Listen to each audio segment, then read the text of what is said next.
Good evening and welcome to City News. An Indigenous-led coalition is upping their battle to protect urban green space from an elevated light rail train that is slated to run here along Eglinton West. The group is calling for the crosstown extension to be tunneled instead and is now occupying the parkland behind me here, where construction is set to soon begin.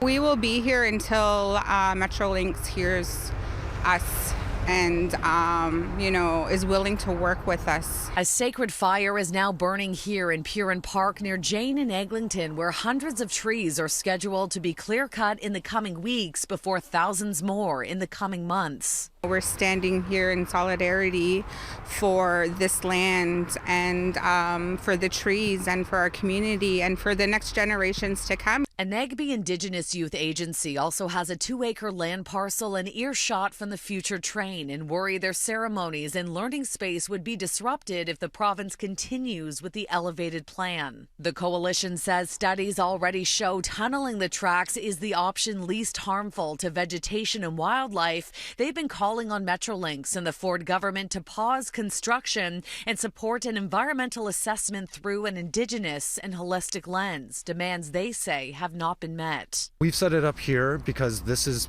the first area that Metrolinx is proposing to come and remove trees.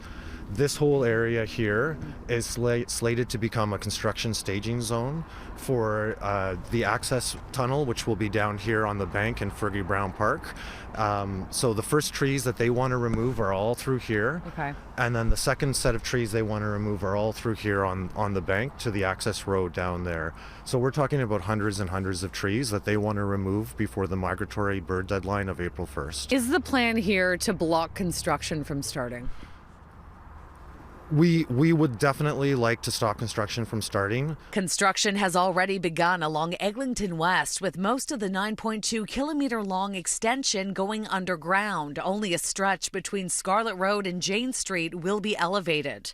Metrolinx tells City News this is the best option because digging 9 stories below the Humber River would be more complicated and disruptive to the neighborhood, and flooding would be an ongoing issue, while the elevated design would be completed sooner and would ultimately move more people faster. It can't be understated how important, specifically from an erosion and a flood protection, this forest really contributes to the community. Community advocate Neelan Brissenden is part of Metrolinx's working group and says there are better options for transit expansion in this neighborhood, and the coalition will hold the government accountable. We would be glad to continue speaking with them, but we really need them to come to the table and give us an opportunity for meaningful consultation.